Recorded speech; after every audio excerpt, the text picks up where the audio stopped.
Are we cheating Mother Nature? Yes, we are, because a cow ain't gonna eat next to that manure pad for 2 years. But if I break it up and turn it into soil, he'll eat there in 2 weeks. Get your butt on in there. Get your butt in there.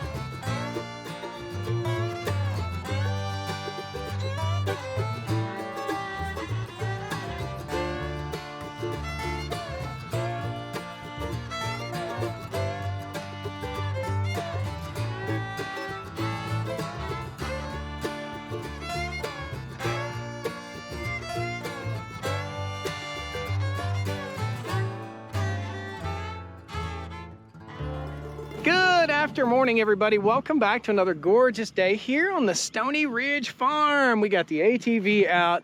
It is springtime. It is still kind of a drought right now. We're waiting on our grasses to recover, and we're still feeding hay into May. Gosh, it's costing my butt this year due to the drought. Today, what we're going to talk about is a lot of people bashing the idea of dragging out manure pads on your pasture. And what we're going to show you today is basically a video dedicated to poopy. Regenerative farming practices, building soil, what I've learned over the years here, and what I've learned from watching YouTube videos, and how I get these comments that are super outlandish and ridiculous. I want to show you guys exactly what the heck is going on.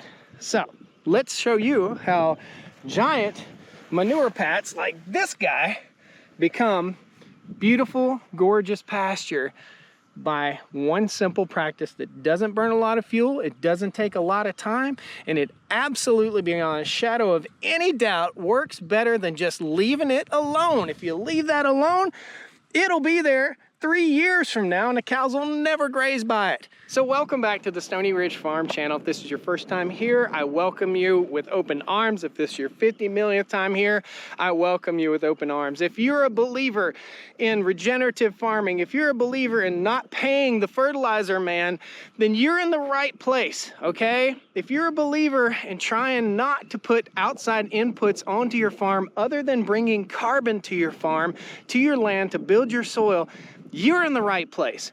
If you think that all these manure pads that you see out here on this pasture, and there's probably 10,000 of them, if you think that they are going to be mechanically disturbed enough by chickens, you're wrong. By earthworms, you're wrong. By fly larvae, you're wrong. By dung beetles, you're wrong. And everything that you're watching or seeing on social media, YouTube, wherever, and even some of the folks that really preach regenerative farming are telling you to leave this stuff alone. And I'm telling you, they may be right for their property, but they're wrong for this farm. They're absolutely wrong. And I'm going to show you examples of what's happened here on the Stoney Ridge Farm as a result of using drag harrows behind our tractors. If you don't want to learn about farming, click off the video. If you want to learn a little bit, this will be short, to the point, and fun.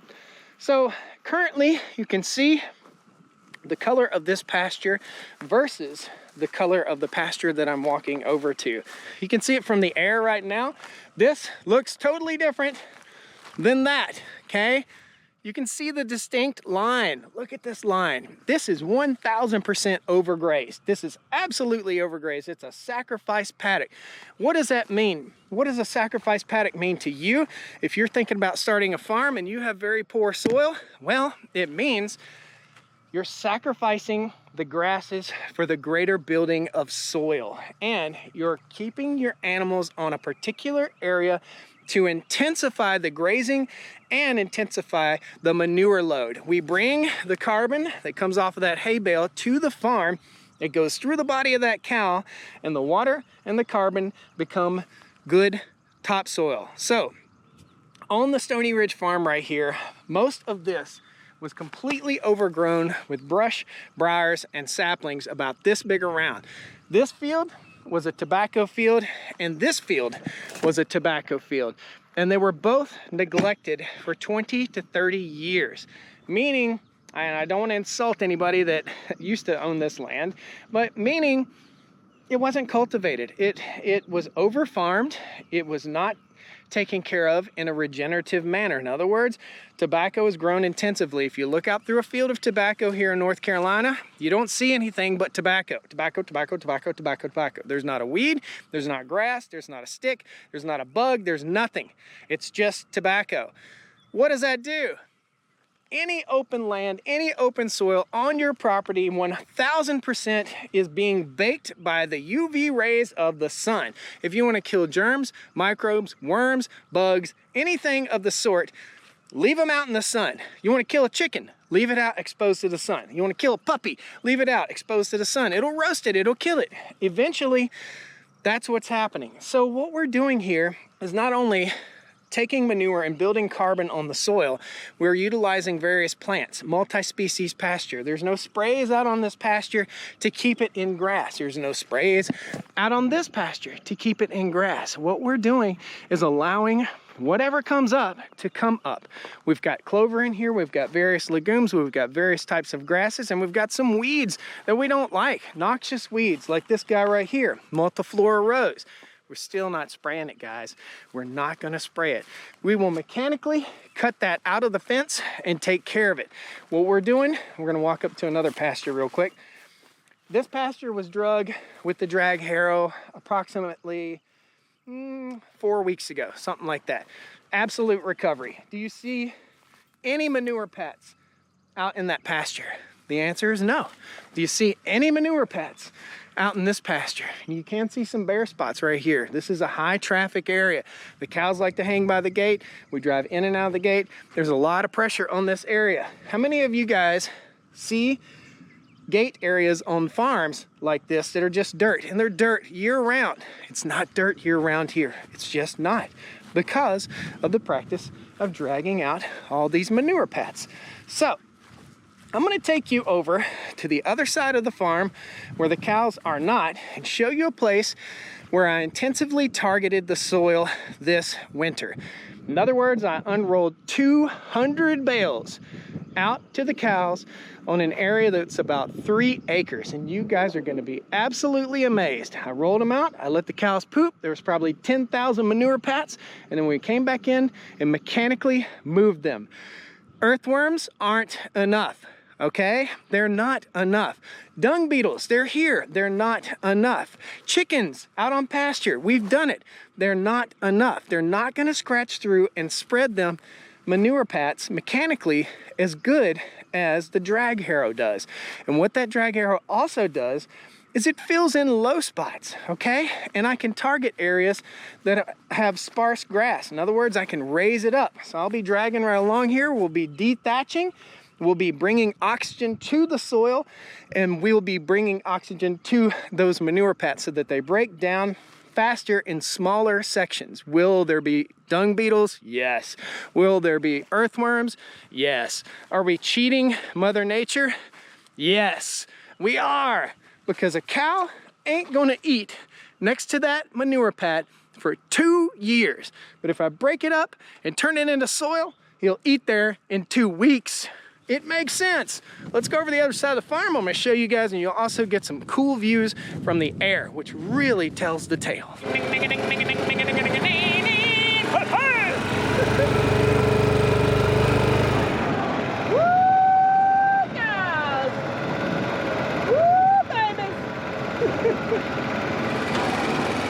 Don't be giving me that side eye. Don't be giving me them dirty looks. What are you doing? Folks, as we're headed over to the other side of the farm, I want you to know that this is a place of growth. This is a place of life. This is a place of senescence. This is a place of death. In the wintertime, we recognize the seasons. Everything dies off. In the springtime, we get a huge growth spurt here on the farm. It's a place that is supposed to be drought tolerant. It's a place that's supposed to support our animals without pills and medications. We don't want that on our land. We don't want it in our food, and we don't want it in our animals. We've got to take care of our own bodies as well as the soil that takes care of us, and it all starts in the soil. I am not a beef farmer. I'm a soil farmer. First and foremost, I've got to grow my soil before I can grow my beef, which is my food, which is wonderful. I get sidetracked easy. Let's see if we got shit. Oh, please have shiitakes. Give me the shiitakes. These are our shiitake mushroom logs on the farm, guys. We don't have any shiitakes right now, but I'll just about guarantee you sometime in the next week or so, with this dry weather going away and the wet weather coming, we're gonna have some shiitake mushrooms. I cannot wait. Awesome. Hope you're subscribed. We're gonna have some more fun here on the farm.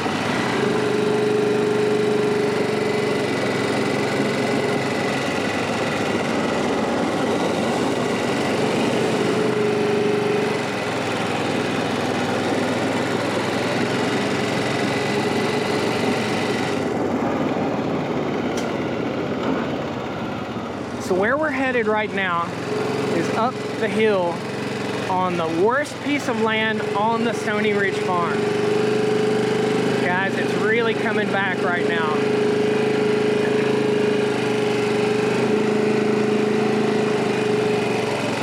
See this? This is all residual hay. All these piles right here. This is where I bale grazed, okay? This was the last bale that I bale grazed, and when I say bale grazed, I mean take a hay bale out, sit it down in the pasture. Ooh, deer. Deer running across the pasture there. Go, go, go, you got it! The wildlife has nearly quadrupled here on the farm since I started running the cattle. So what you see back there was a bale that was set out last fall. You can see another one that was set out in the wintertime. The whole hillside was intensively grazed and intensively had hay set out or rolled out on it. Now, I'm going to show you something cool. You can see where I bale grazed right here. There's the dry hay, and look at this big green spot right here full of clover. That's a spot where I bale grazed 2 years ago. I didn't do anything to the land, I just let it rot down. What's left behind becomes awesome soil. And I can see this whole hillside is absolutely covered with clover. Now you're gonna love what we're driving up to next.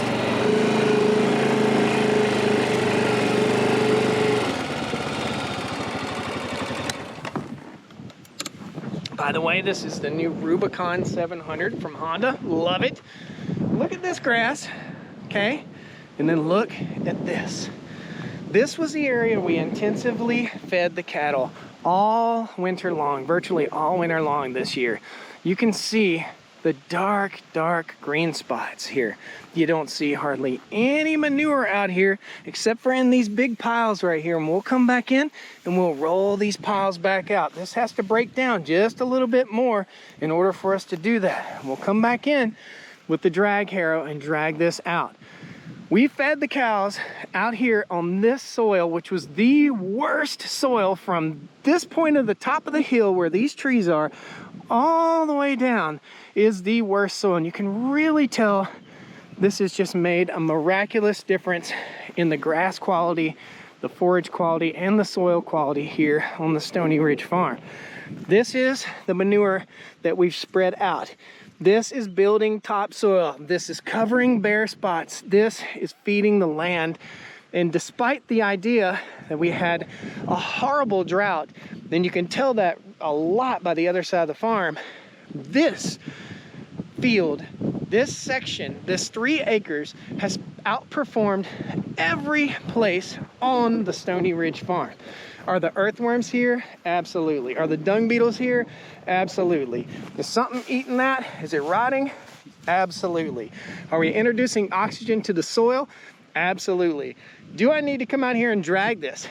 Absolutely. So I'll come back and I'll drag this again in about 2 weeks, and we'll bust up all these hay piles right here, and that will help to build the soil. It's all about covering the land, and earthworms are not enough, guys. Look at the blades of grass we've got going here. This is a result of nitrogen and carbon. This is orchard grass. Did I plant orchard grass out here? Absolutely not. Did I plant fescue out here? Absolutely not. Every bit of the grass and every bit of the clover you see growing in this pasture all came from out of one of those hay bales. Each hay bale is a seed bank that we roll out on the land, and we target dry spots, we target spots that are sparse, we target spots that need nutrient, and this absolutely works. So for the naysayers that say, don't drag your pastures, check out Wingfield American Harrow. There'll be a link down in the video description if you want to pick yourself up a harrow. I don't care if you drag an old mattress through your field. This absolutely works, guys. Leaving it alone will work as well. Letting the earthworms come to your soil will work as well. But earthworms are very unlikely to travel on bare soil, and that's something to keep in mind. This whole hillside right here, this was all forested. It was abandoned tobacco fields that were left alone for 40 to 50 years. We came in, we cut the timber, sold the timber, used the money to clear the land, and built fences and pasture. Guys, thank you so much. I don't know anybody else on the internet that's actually giving you the real honest truth on building soil. We are intensively grazing, we're intensively feeding, and we're hitting these sections of pasture like this really hard in the wintertime with manure and hay. We're bringing hay to the land. I'm not cutting hay on my farm. It makes no sense. I'd spend 25 grand a year on lime and fertilizer when I can just spend about 10 grand a year and put that carbon back in the soil. Thank you, guys. Hit that like button, subscribe to the channel. Love to have you back here on the Stoney Ridge with me. See ya. Come on down to the Stoney Ridge. Bring your wife and bring your kids. We're living life pure and sweet. That's the way it's supposed to be, Stoney Ridge.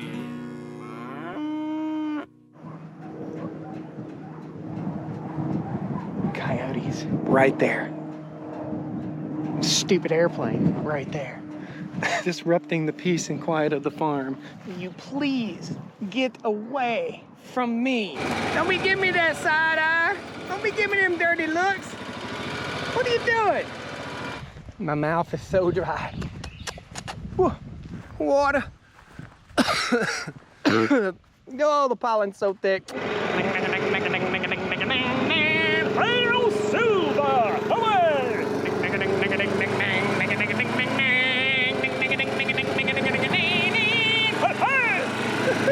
Hope y'all enjoyed the video. Y'all come back now. You hear?